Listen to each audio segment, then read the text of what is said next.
अस्सलाम वालेकुम। आज की इस वीडियो में हम बात करेंगे सिरप डुफालेक के बारे में। सिरप डुफालेक एक लेक्सेटिव ड्रग है जिसको हम कब्जे कुशा कहते हैं। सिरप डुफालेक में एक्टिव इंग्रेडिएंट लेक्टोलूज होता है और लेक्टोलूज 1977 से इस ड्रग को इस्तेमाल किया जा रहा है। अगर हम इसकी इंडिकेशंस, इसके यूजेस, इसके इस्तेमालात के बारे में बात करें तो सिरप डुफालेक का इस्तेमाल कॉन्स्टिपेशन यानी कब्ज में किया जाता है और ये चाहे अक्यूट या क्रॉनिक हो, यानी चाहे जितनी भी पुरानी कब्ज हो, इस सिरप के इस्तेमाल से खत्म हो जाती है। लेकिन हम थोड़ी सी एक नज़र देख लेते हैं कि आखिर कब्ज होती क्यों है और कुछ पेशेंट्स में अगर ये बार बार होती है तो इसकी क्या वजूहात हो सकती हैं। कॉन्स्टिपेशन, कब्ज एक आम मसला है और दुनिया भर में करोड़ों अफराद को रोज़ाना इसका सामना करना पड़ता है। लोगों के नज़दीक कब्ज एक मामूली मसला होता है, लेकिन यह मसला दिन ब दिन इंसान के लिए कोई नई बीमारी में मुब्तला कर सकता है। इसलिए इस मसले को कभी भी नज़रअंदाज नहीं करना चाहिए। सबसे पहले हम बात करते हैं कि कब्ज होती क्यों है। कब्ज की शिकायत होने की कोई एक वजह नहीं होती, बल्कि मुख्तलिफ वजूहात होती हैं, जैसा कि खाने में फ़ाइबर की कमी।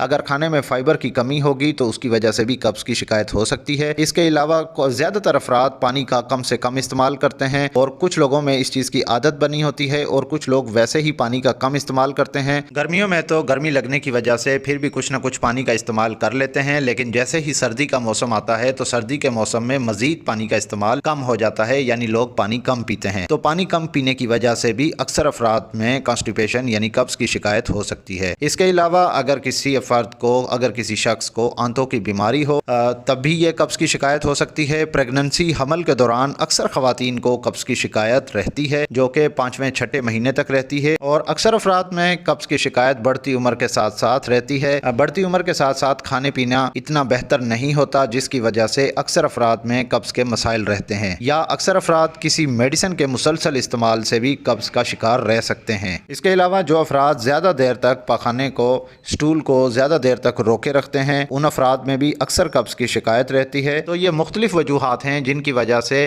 कॉन्स्टिपेशन रहती है, कब्ज के मसाइल रहते हैं, जिसको ट्रीट करने के लिए सिरप डुफालेक का इस्तेमाल किया जाता है। इसके अलावा जो अफराद जिगर के मर्ज में मुब्तला होते हैं, यानी उनको लंबे अरसे से हेपेटाइटिस होता है, तो हेपेटाइटिस की वजह से जिगर में सुखड़ाव होता है और सुखड़ाव की वजह से हेपेटिक एनसेफेलोपैथी होता है। इस मर्ज में बहुत ज़्यादा मरीज को कब्ज की शिकायत रहती है। इसको ट्रीट करने के लिए भी सिरप डुफालेक का इस्तेमाल किया जाता है, जो कि लंबे अरसे तक किया जाता है। और इसके अलावा ऐसे अफराद जिनको बवासीर का मसला होता है या कॉन्स्टिपेशन मुसलसल रहने से, कब्ज की शिकायत मुसलसल रहने से बवासीर होने का खतरा होता है, तो उन अफराद में भी सिरप डुफालेक का इस्तेमाल करवाया जाता है। अब हम बात करेंगे सिरप डुफालेक के डोज के बारे में। तो सबसे पहले हम बात करते हैं कि सिरप डुफालेक का इस्तेमाल बच्चों में भी करवाया जाता है और बालिग अफराद यानी बड़े बुजुर्ग अफराद में भी करवाया जाता है। तो सबसे पहले हम बात करें कि एडल्ट्स यानी ओल्ड एज पेशेंट्स में, बालिग अफराद में और जो बुजुर्ग अफराद हैं, तो बुजुर्ग अफराद में जो स्टार्टिंग डोज दिया जाता है वो 15 ml से 45 ml तक इसका स्टार्टिंग डोज दिया जाता है।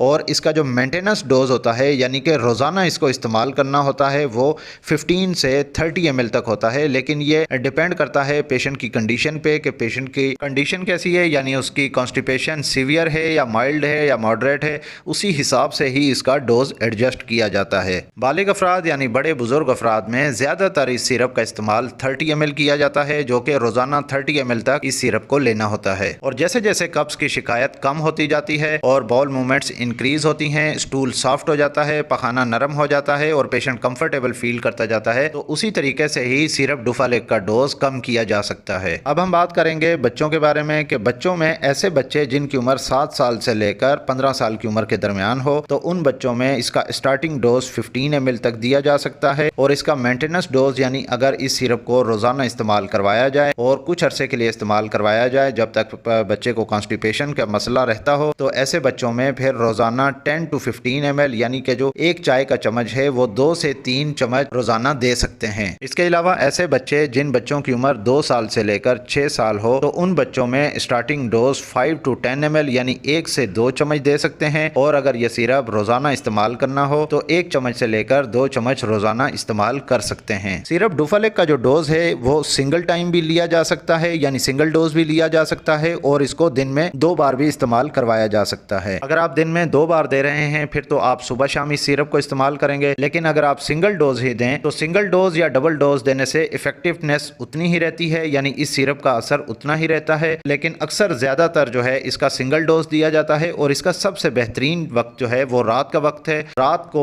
8 سے 9 بجے یا 10 بجے کے درمیان اس سیرپ کو لے لیا جاتا ہے اور یہ سیرپ کچھ پیشنٹس میں 12 سے 18 گھنٹے لیتا ہے، لیکن کچھ پیشنٹس میں یہ سیرپ 24 سے 48 گھنٹے بھی لے سکتا ہے. اگر ہم اس سیرپ کے بارے میں تھوڑی سی اس بات پہ بھی روشنی ڈال لیں کہ یہ سیرپ ہمارے جسم میں کام کیسے کرتا ہے، تو سیرپ ڈوفالیک جیسا کہ لیکٹولوز ہے، یہ ایک چینی کا شربت بنا ہوتا ہے. جب ہم اس کو لیتے ہیں تو یہ ہماری انٹسٹائنل باؤل موومنٹس کو انکریز کرتا ہے، یعنی کہ جو انتڑیوں کی مشین ہے اس کو اسپیڈ اپ کرتا ہے اور ہمارے جسم میں جتنا بھی پانی ہوتا ہے اس کو انتڑیوں کی طرف یعنی کہ انٹسٹائن کی طرف کھینچ کر لاتا ہے، جس سے انٹسٹائن میں جو باؤل موومنٹس ہو رہی ہوتی ہے اس کو انکریز کر دیتا ہے اور باؤل موومنٹ کے انکریز ہونے سے اسٹول سافٹ ہو جاتا ہے اور باڈی سے ایکسکریٹ ہو جاتا ہے. یہاں پہ آپ نے ایک بات کو سمجھ لیا کہ اس کا میکینزم آف ایکشن کیا ہے، لیکن ایک بات اب یہ بھی ذہن میں آنی چاہیے کہ سیرپ ڈوفالیک کے استعمال کرنے سے پانی کا زیادہ سے زیادہ استعمال کریں. کم سے کم روزانہ 8 سے 10 گلاس پانی لازمی پئیں. ڈوفالیک سیرپ کو ڈائبیٹک پیشنٹس بھی لے سکتے ہیں، مگر ایک بات ہمیشہ ذہن میں رکھیں کہ یہ پھر بھی بلڈ شوگر کو تھوڑا بہت ریز کرتا ہے. اور ایسی خواتین جو پریگننسی میں کی سٹیج میں ہیں یعنی پریگننٹ وومنس کو اگر بہت زیادہ کانسٹیپیشن ہو تو اس سیرپ کو لے سکتی ہیں، مگر اس سیرپ کو استعمال کرنے سے پہلے ہمیشہ اپنی ڈاکٹر گائنوکالوجسٹ سے مشورہ لازمی کریں، کیونکہ پریگننسی میں کسی بھی میڈیسن کا استعمال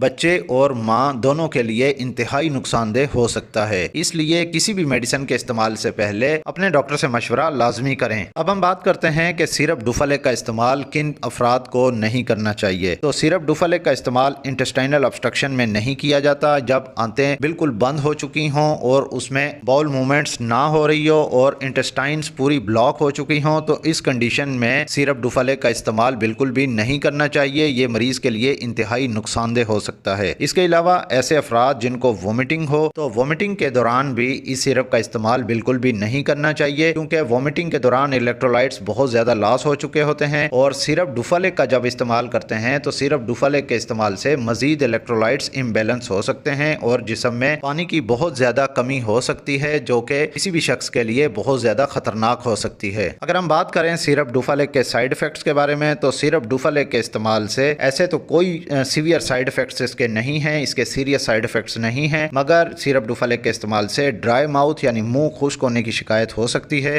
جسم میں تھکاوٹ ہونے کی شکایت ہو سکتی ہے. اس کے علاوہ کچھ افراد میں سر کا درد یا سر چکرانے کی شکایت ہو سکتی ہے. تو ان سائیڈ ایفیکٹس کو دور کرنے کا سب سے آسان طریقہ یہ ہے کہ پانی کا انٹیک بڑھا دیں، پانی کا زیادہ سے زیادہ استعمال کریں اور 10 سے 12 گلاس پانی روزانہ لازمی پئیں. اگر ہم بات کریں سیرپ ڈوفالیک کی پرائس کے بارے میں، تو سیرپ ڈوفالیک 250 روپیز کا ایک سیرپ ہے اور یہ 120 ml کا ہوتا ہے اور یہ ایبٹ کمپنی کا ہوتا ہے. سیرپ ڈوفالیک کا ٹیمپریچر مینٹین کرنا لازمی ہے. سیرپ ڈوفالیک کو 25 سینٹی گریڈ سے کم درجہ حرارت پہ رکھیں. یہ ویڈیو آپ کو کیسی لگی کمنٹ کر کے لازمی بتائیے گا. اس ویڈیو کو لائک کیجیے گا اور اگر آپ میرے اس یوٹیوب چینل پہ نئے ہیں تو میرے اس یوٹیوب چینل میڈی ہیلتھ انٹرپرائزز کو سبسکرائب کر لیں اور ساتھ ہی بیل آئیکن کا بٹن آن کر لیں تاکہ ہر نئے آنے والی ویڈیو کا نوٹیفیکیشن آپ کو مل سکے. تو ملتے ہیں نیکسٹ ویڈیو میں، تب تک کے لیے اللہ حافظ.